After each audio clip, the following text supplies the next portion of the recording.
Futuri Podcasts Futeboleiros apresenta Entre Linhas, nosso podcast quinzenal com análise do jogo com profundidade.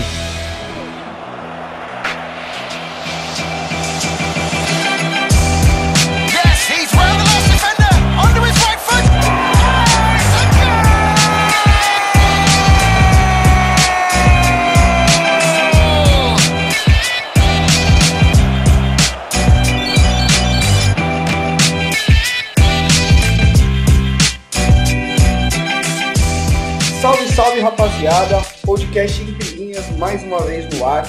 Passaram 15 dias desde o último. A gente está de volta aqui, eu, Leonardo Miranda, mais uma vez. Agora episódio 19. Lembrando que a gente agora tem essa parceria com o Futuri, os nossos irmãos lá do Rio Grande do Sul também. Traz um grande conteúdo no The Pitch Invaders, no próprio site deles com muita análise. Boa noite, Léo. Boa noite para quem está escutando de noite, bom dia para quem está de dia, de tarde, enfim. Como é que estão as coisas? Tudo certo? Fala galera, tudo bem, Renato? Sempre um prazer gravar o Entre Linhas. 19 já, estamos indo para 20 episódios. Queria agradecer a todo mundo que está ouvindo a gente, é um sucesso. Vocês sempre mandam considerações, perguntas, enfim, é um prazer para a gente falar de futebol e é um prazer sempre estar compartilhando nossas visões e aprendendo sempre. Porque eu acho, Renato, que nós estamos sempre aprendendo, sempre. Não somos donos da verdade, não somos os caras que sabem tudo. Nós estamos sempre absorvendo conhecimento e, enfim, aprendendo o tempo todo. E pra falar, vamos falar então de um cara que fez a gente aprender muito, né, Renato? Nesses últimos 10, 12, 15 anos. Nosso bloco se inicia com o Iniesta. Você viu o Iniesta jogar? O que você acha do futebol dele, o futebol incrível dele, do Iniesta? Eu acompanhei Copa do Mundo de 2010, Eurocopa de 2008. Cara, o Iniesta é um dos maiores da história. O que chama muito atenção, né, Léo, é o cara que nunca teve muito marketing em cima dele, assim, né? Um cara com muita... que aparece toda hora, que dá entrevistas toda hora. Inclusive as entrevistas dele, quando ele dá, são muito boas. A gente vê que é um nível de jogador... do jeito que foi, né? Do jeito que é ainda, né? Terminou a temporada aí pelo Barcelona, campeão espanhol, e jogando, né? Ele já não tem aquela sequência que tinha. A gente percebe o próprio Valverde cuidando dele em alguns jogos, tirando, colocando, entendendo que a carga física é diferente para a idade dele, mas ele é o jogador que ele é, eu acho que principalmente pelo entendimento que ele tem do jogo, né? Eu acho que isso é muito importante. A gente fala muito disso no Brasil, de formar jogadores mais inteligentes. O entendimento do jogo ele é cada vez mais importante, mas não dá para ter jogadores no alto nível que o Iniesta joga que não entendem o jogo. Eu acho que talvez essa seja o grande ponto do Iniesta nesses anos, né, cara? Que bom que a gente teve a oportunidade, né? Eu tenho 29 anos, o Léo tem um pouquinho menos que eu. A gente acompanhou muito esse jogador e de fato foi uma honra ver ele jogar. Acho que você não pensa diferente, né, Léo? Com certeza. Acho que você falou que o Iniesta é um jogador que acrescenta, né? Que ele parece que ensina o que é futebol pra gente. Tem uma entrevista do Xavi, que talvez seja o mais famoso companheiro de Barcelona e de Espanha do Iniesta, uma das maiores, talvez uma das maiores duplas de jogadores, ou a maior dupla de armadores do meio campo da história do futebol, não sei. Mas que ele fala que o futuro do futebol, a evolução física no futebol chegou a um estágio em que se os jogadores ficarem fisicamente mais rápidos, fisicamente melhores, mais musculosos e etc., o futebol se aproximaria do atletismo. Então a evolução física no futebol ela já chegou num estágio em que não é talvez mais possível grandes inovações, grandes coisas. E aí o Xavi fala que o que vai diferenciar o futebol do futuro é o talento. E o Iniesta é um cara que tem talento de sobra. Mas é um talento que não é esse talento da improvisação, esse talento da liberdade de escolha. Não é esse tipo de talento. É o talento de entender o jogo. Ele é um cara que entendia o jogo com poucos. E não só pelo passe, que é o principal fundamento dele, mas a visão de jogo, onde ele se colocava. A questão de sempre estar próximo da bola, sempre se aproximar da bola para dar sequência à jogada. Ele é um jogador que dava sentido ao time. Ele fazia o time girar. E é muito no detalhe, é muito numa posição de corpo dele, no qual ele recebe a bola e já prepara o pé para dar um passe de primeira, para tirar o marcador da jogada, por exemplo. Sim, Mas, sim. né? Mas o Iniesta ele tem essa inteligência muito acima de entender mesmo o jogo de futebol. Sem filosofia, sem guerra filosófica, sem ser, enfim, futebol de posse, futebol sem posse, etc. Mas o Iniesta também, sem a bola, ele também se colocava nos melhores lugares. Essa inteligência que a gente sempre bate na tecla, que a gente sempre fala, e que o Iniesta tinha de sobra. Sim, o que chama muito atenção no Iniesta, sempre me chamou, eu acho que foi um jogo, para começar, acho que também, começar não, né, para continuar, acho que foi um jogador que já foi estudado de várias maneiras, né. Inclusive tem um documentário, que eu não me engano, uma série no canal History, que estuda os grandes jogadores do ano, e um desses caras é o Iniesta. E eles falam muito da questão da visão periférica, da adoção do espaço que ele tem antes mesmo de ter um contato com a bola. Ele é um jogador que, enquanto a bola está em pé, ele sabe que se ele se colocar no melhor lugar, ele vai receber a bola. Também por jogar ao lado de jogadores que têm essa vivência, essa inteligência. Então, antes mesmo de receber a bola, quando ele se coloca num espaço, ele consegue ter uma absorção do que tem em volta dele de uma forma muito, muito refinada, muito meticulosa, assim, muito, sabe? Ele é um cara que consegue... Ele tem uma visão, muito fala assim de jogadores que tem o olho na nuca, né? É muito a questão da visão periférica, que nada mais é o quanto a gente consegue atingir de conseguir ler o que está acontecendo na nossa lateral. Acho que quem está assistindo, quem está ouvindo o podcast, tenta fazer esse exercício de olhar para frente, não mexer a cabeça e mexer só o olho e ver o quanto consegue olhar do lado. E isso é cientificamente provado que pessoas que têm uma visão periférica muito forte conseguem ter uma absorção de tudo que está em volta dela muito maior por ter uma visão periférica com ângulos maiores, e pessoas que não. Então ele é um cara fruto de estímulos, de uma ideia de jogo muito bem estabelecida, principalmente no auge dele, né, no Barcelona com o Guardiola, por exemplo, que é uma das grandes equipes da história. Ele tem a questão dele também, que ele traz, que é do corpo dele, de ter uma visão periférica muito forte, de ter um torque muito forte, né, que é um jogador que... o Iniesta é um jogador pequeno, ele não tem grande imposição física, mas ele é um cara que aguenta contato, é um cara que joga numa zona do campo de muita pressão na bola. De fato, é um dos grandes jogadores que vi jogar.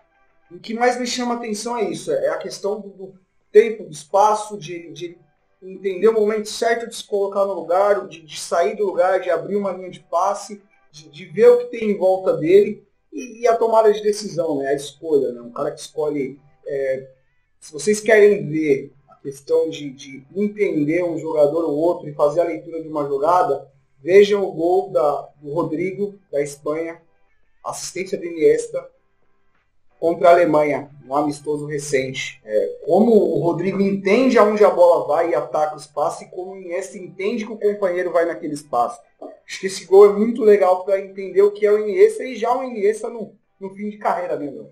Sim, exato. O Iniesta no fim de carreira. Minha pergunta para você, Renato, era sobre isso. O Xavi saiu do Barcelona. Já faz, se não me engano, 2 temporadas, ou foi na temporada passada. Enfim, acho que 2 temporadas. E o Xavi vai se aposentar, assim que terminar a temporada agora no Qatar, ele se aposenta. O Barcelona contratou o Paulinho, que é um jogador que muita gente falaria que não tem nada a ver com o Barcelona, com o estilo do Barcelona, com a filosofia do Barcelona. E aí agora o Iniesta sai do Barcelona, já falou que não vai para a Europa, porque ele não quer enfrentar nunca o Barcelona, mas a carreira dele vai continuar. Ele não está se aposentando. Você acredita que a saída do Barcelona, do Xavi, do Iniesta e a contratação do Paulinho, do Coutinho e de outros jogadores significa uma mudança de paradigma nesse Barcelona, no time do jogo de posição, do jogo de posição, daquele time que fazia o tic-tac, a posse de bola, etc. Mas você acredita que é uma mudança mesmo do futebol atual? É o próprio futebol atual cobrando do Barcelona uma mudança que foi o Barcelona que modificou nos adversários? Você não vê a saída do Iniesta também dentro desse contexto? Eu acho que sem dúvida. Eu acho que o Barcelona dessa temporada, que caiu na Champions, mas foi campeão espanhol com boa sobra, inclusive. Ele é um time que já, inclusive essa pergunta que você fez é do Myron Rodrigues, nosso companheiro. Salve pro Myron, parceiraço. A gente já viu um Barcelona diferente, né? Um time mais pragmático e deixando claro que pragmático não é necessariamente algo ruim. Eu vi um Barcelona mais competitivo, um time mais rígido na forma de jogar, talvez essa seja a palavra. Um time que domine mais espaços, que controle mais o jogo, sem a bola em alguns momentos. Um time que consegue ser letal quando chega. E apostando em jogadores que saem um pouco desse estilo, né? Eu acho que é até legal a gente trazer o Arthur, né, para a conversa, porque existe muito essa confusão de que novo Iniesta, mas, por exemplo, eu vejo o Arthur como mais... Eu acho as características dele mais parecidas com a do Xavi, mas a gente vai chegar lá. Mas, de fato é uma troca, é uma ideia diferente. Eu tô até um pouco curioso para ver como vai ser o Barcelona na temporada que vem, já com o Arthur no elenco, sem o Iniesta. Ao meu ver, o Valverde fez um 4-4-2 justamente para ter o Iniesta pelo lado, com compensação, para não ter um meio de campo com 3 jogadores, onde a exigência física é maior. Eu vi muito nesse sistema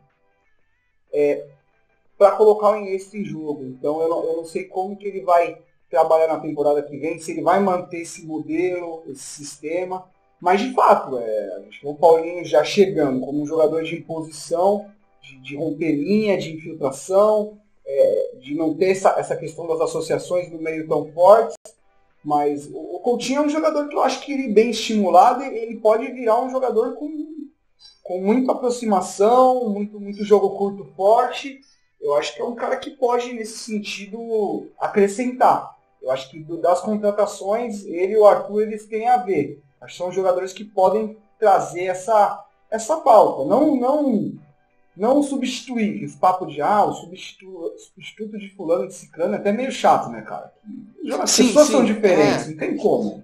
Eu concordo, cara, não existe esse papo de substituto. As pessoas são diferentes e não é só na forma de jogo, é no caráter. O Iniesta, por exemplo, tu abriu o podcast falando que ele nunca foi um cara que teve muito marketing. O Iniesta não é um líder, por exemplo. E ok, o perfil dele não é ser líder. Eu acho que já é, cara. Eu acho que ele tem uma liderança mais discreta. Eu acho que ele tem uma liderança discreta. Eu acho que aquele papo da... Sim, existem vários tipos de liderança, né, cara? A técnica, a postura. Por exemplo, o Danilo do Corinthians, ele tá todo esse tempo lá porque ele é um líder. O Danilo pouco fala. O Danilo tá sempre quieto. Mas é um tipo de liderança. Liderança técnica. O Felipão disse que o Rivaldo foi capitão da seleção, por exemplo, porque ele era um líder técnico. Talvez, mas eu não vejo no Iniesta, de repente, um cara, enfim, esse líder, um perfil de liderança de aparecer nas câmeras, por exemplo. E quando se compara a jogador, não se trata de comparar o estilo de jogo, até porque o estilo de jogo é único. O Arthur, por exemplo, não tem nada, tem muito do Iniesta, mas ele não é criado dentro da filosofia do Iniesta. O Iniesta está desde os 12 anos no Barcelona. É claro que ele tem um conhecimento, um entendimento de jogo estimulado até pelo Barcelona por todos esses anos, muito diferente do Arthur. E o Arthur pode dar coisas novas ao Barcelona. Para mim, a questão do Barça, da contratação do Paulinho, a aposentadoria do Xavi e do Iniesta, que eles eram caras que eles entendiam muito bem o jogo, mas hoje, o futebol, talvez de hoje, não seja tão fundamental entender o jogo, mas sim entender os grandes espaços, as grandes lacunas do jogo. E o Arthur é um cara, por exemplo, que consegue dar grandes passes, consegue verticalizar o jogo de uma maneira que nem sempre o Iniesta conseguia, por exemplo. Então é uma mudança assim de jogo, de paradigma. O Barcelona com o Valverde vem mudando o estilo, vem sendo um time muito mais reativo do que costumava ser, por exemplo. E perdeu a Champions League por isso, foi eliminado da Champions League também por isso. Acredito que o Iniesta tá no hall dos grandes. É um cara que daqui 30, 40 anos a gente vai começar a dar o valor para ele, colocar ele na comparação e falar 10 maiores meio-campistas da história. O Iniesta vai estar lá. Inclusive eu vejo até uma comparação injusta, porque a gente acabou de falar aqui de não comparar. Para mim o Iniesta ele é até um pouquinho mais completo como futebolista, como jogador do que o Xavi, por exemplo. Porque o Iniesta ele tem uma vocação mais ofensiva do que o Xavi. E ao mesmo tempo ele é um cara também muito defensivo que entende, enfim, de todas as etapas do jogo. É um cara que está no hall dos grandes, com certeza. Não, sem dúvida. Essa questão da liderança, Léo, não é que eu acho, não. Eu tenho quase certeza que ele é um líder discreto. É o que você disse. Ele não é um Piquet de, quando o pau tá comendo, ir lá, colocar a cara, se posicionar em vários sentidos. Mas eu acho que internamente ele tem uma pessoa. Ele deve ter a sua contribuição nesse sentido, eu não tenho dúvida. Ainda em cima do Xavi, do Iniesta, como o Arthur chega hoje, por exemplo, eu acho a grande diferença que você disse. Eu acho que o Iniesta é um cara que pisa mais área que o Arthur, apesar de o Arthur estar fazendo um pouco mais isso nesse início de temporada. Eu até cheguei a fazer análise sobre isso, ele pisando mais área e tal. Mas eu acho que o Arthur ele é um jogador que organiza o jogo mais por trás. Eu acho que ele é um jogador na sua essência do apoio, nem sempre ser o cara dar o passe em profundidade, colocar o cara na cara do gol, que o Iniesta faz melhor, eu acho.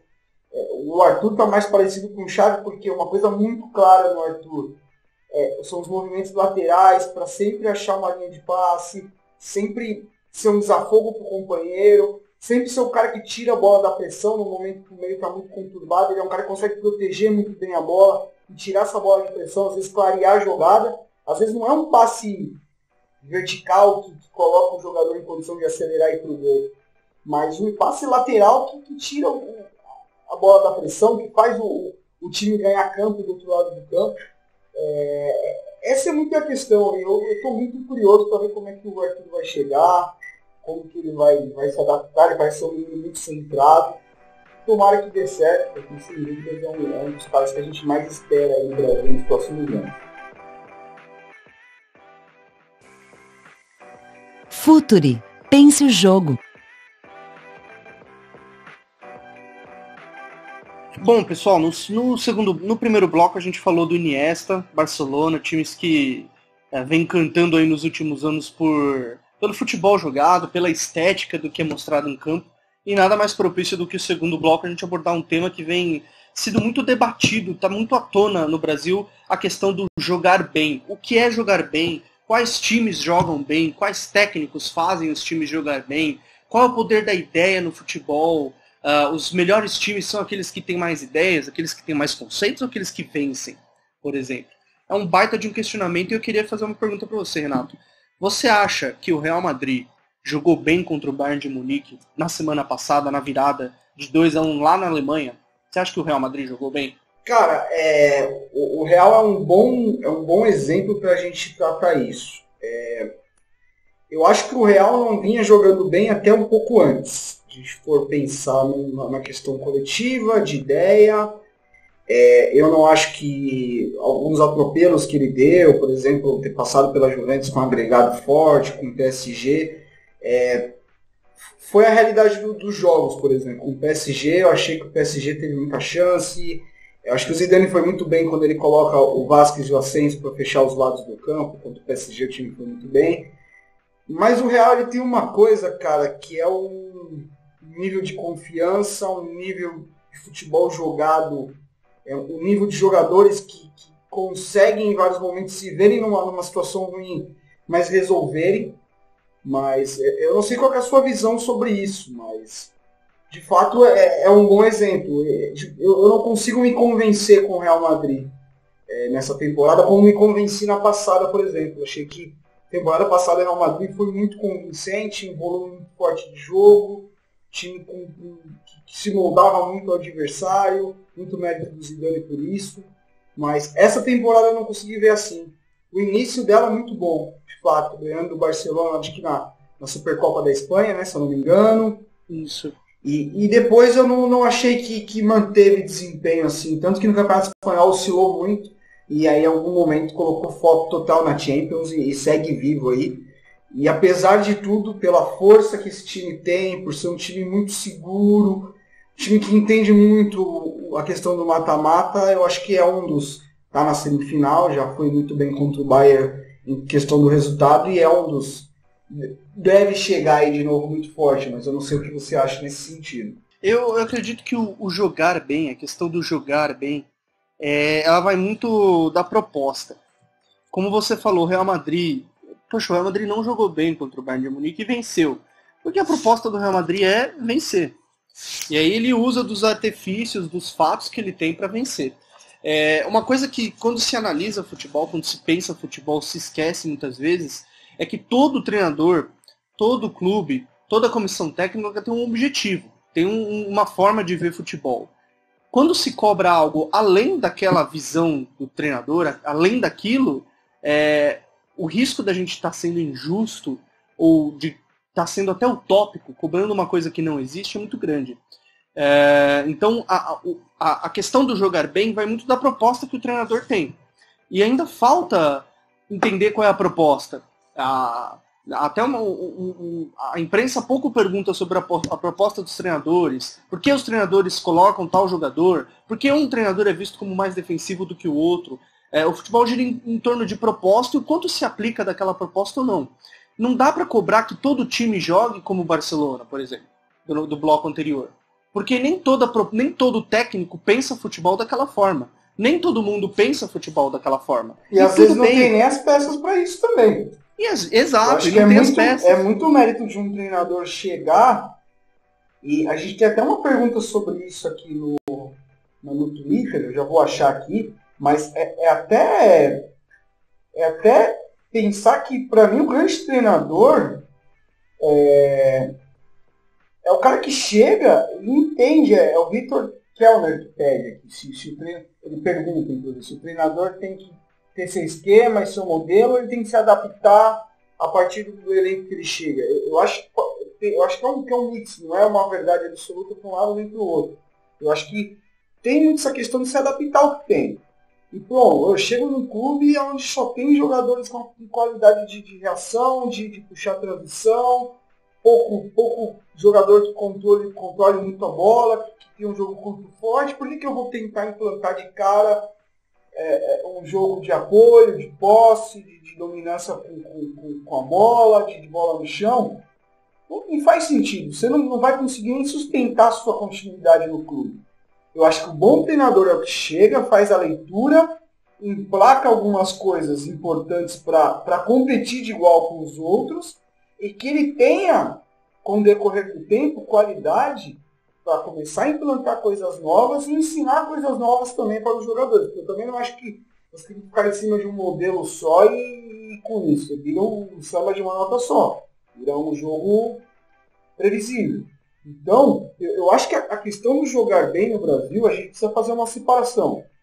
Jogar bem, que ao meu ver é executar com excelência a proposta em que você treinou durante a semana visando aquele jogo. Ponto. Exato, que é a mesma coisa que eu penso dessa forma. Se a gente for pensar, o Leicester jogou bem quando ele foi campeão da Premier League?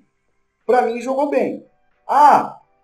Por que ele jogou bem? Porque ele tinha um modelo de esperar o adversário dar a bola, controlar bem o espaço, jogar em bloco médio, baixo, trazer o adversário para o seu campo, induzir ao erro e fazer um jogo direto em transição e chegar ao gol.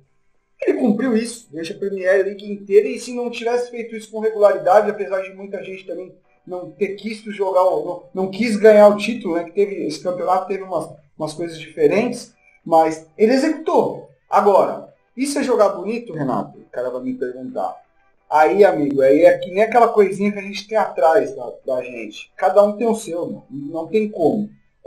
Eu entendo muitos companheiros que dizem, não, mas a plástica do jogo, ela traz a emoção, você ter a bola, tabelar, ter a posse, dominar o adversário com a bola, é algo muito bonito de ver, e isso que é futebol de verdade. Não. Eu gosto muito desse estilo, assim como também vibro com defesas bem fechadas, com transições bem encaixadas, com contra-ataques letais. Eu acho que a gente não pode ficar numa ditadura do que é jogar bem. O jogar bonito, para quem está escutando, cada um tem sua preferência, cara. Entendeu? Eu acho que cada um tem uma absorção na história da vida, na história pessoal, do que traz emoção. que traz emoção para você é diferente do que traz para mim. Então, acho que tem muito essa questão. O bonito é muito subjetivo e o bem não é subjetivo. O bem é muito claro.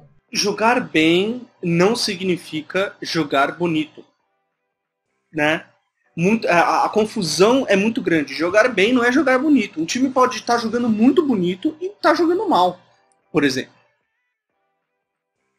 Se não atende a proposta definida, um time pode estar atacando, e quando a partida, o planejamento do treinador era outra coisa.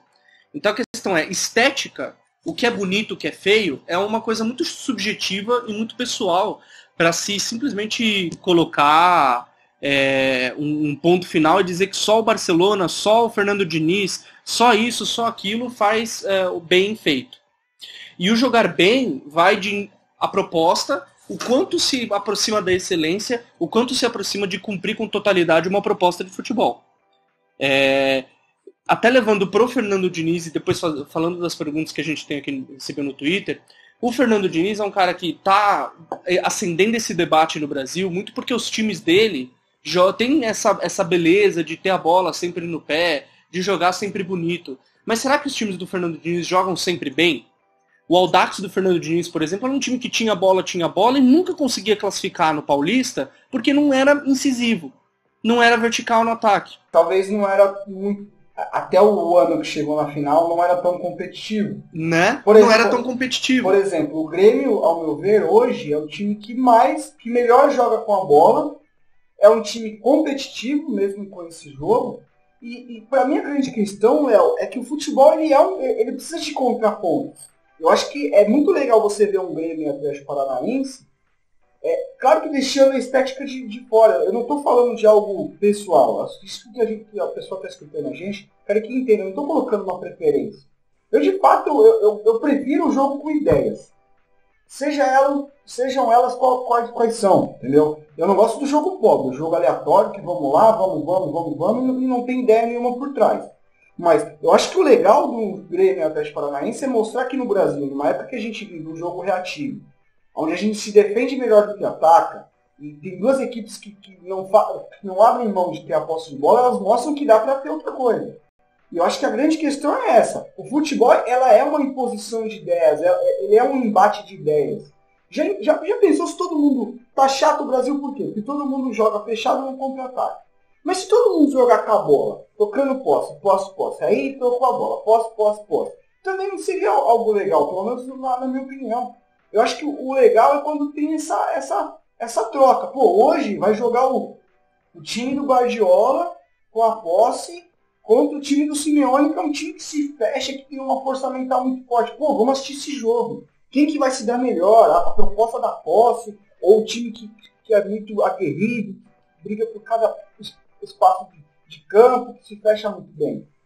Eu acho que a grande discussão é essa. Acho que a gente tem que ter um contraponto, a gente não ficar achando que isso é futebol e isso não é, porque também eu acho que é um desrespeito com quem pensa o futebol de uma outra maneira. O que a gente está precisando no Brasil, inclusive, é respeito à opinião do próximo, respeito a ideias diferentes, e o pessoal que interage com a gente, eu gosto muito disso, porque são pessoas que colocam suas opiniões, a gente não julga, a gente absorve, a gente entende, a gente aprende com a opinião dos amigos, mas eu acho que a grande questão é de a gente ficar achando que isso vale e isso não vale.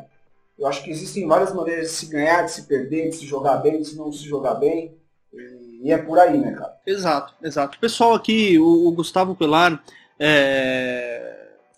e outras pessoas fazem perguntas no sentido do que a gente falou. A Naira, ela faz uma pergunta que é muito o que a gente falou. Jogar bem seria o time executar com perfeição o modelo de jogo proposto, que é a nossa visão, né, Renato? Sim. Só que ela joga um questionamento. Só que no Brasil, dificilmente um time tem ideias claras, os plantéis são mal montados, o jogador vem no meio do ano, etc. Então, geralmente, às vezes tem um time aqui que encaixa. Ela pergunta, Grêmio, Corinthians e Atlético Paranaense seriam as exceções?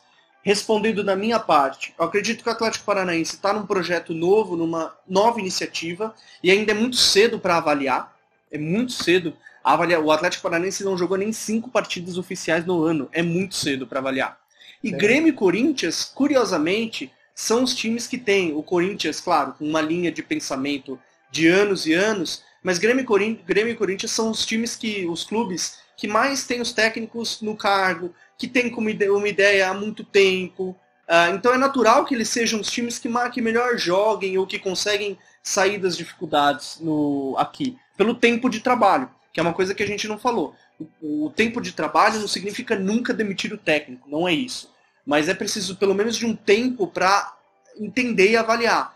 E o jogar bem, esse questionamento do jogar bem, está muito atrelado a isso também, né, Renato? Sim, é a palavrinha processo, que tem gente que não gosta que a gente usa, mas ela é muito importante no futebol, não tem como. E de fato, o que a Nara fala é muito mais difícil, o trabalho dos treinadores aqui é mais difícil nesse sentido, porque geralmente você não consegue ter um plantel firme assim por anos, como as grandes equipes da Europa conseguem ter. Às vezes você perde 3 jogadores de um setor e aí as coisas ficam muito difíceis. Eu acho que tá muito nesse sentido.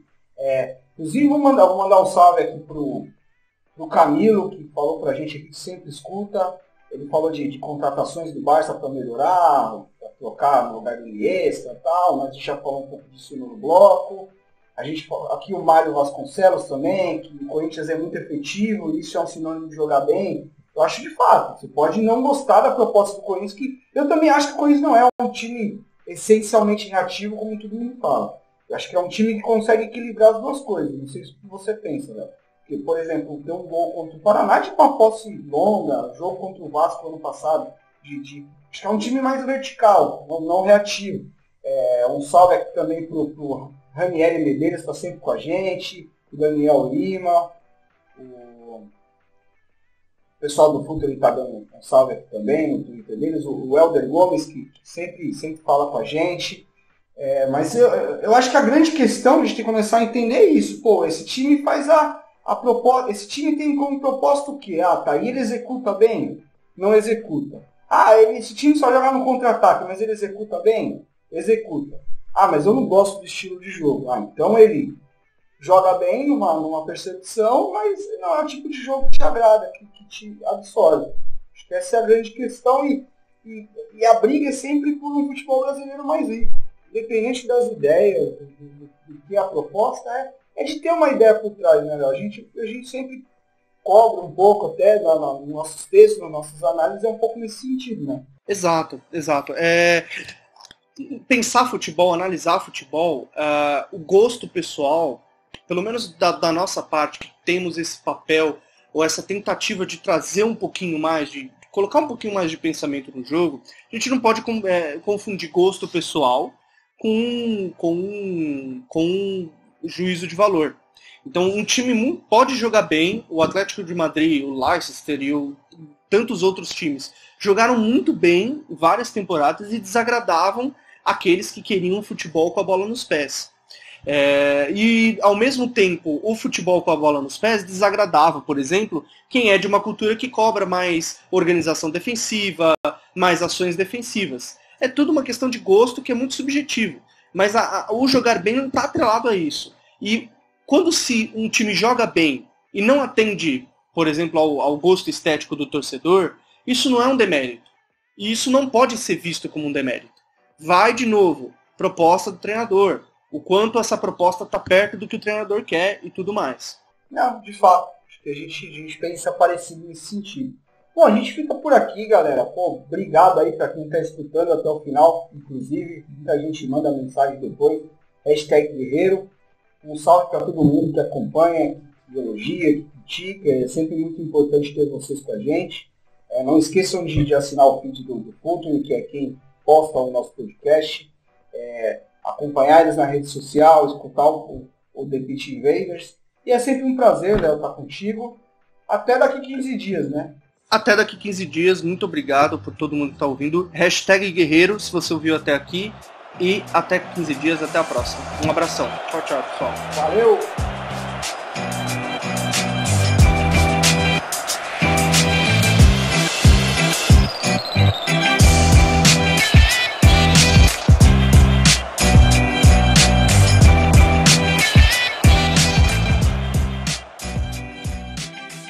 Projeto Futuri apresentou Entre Linhas.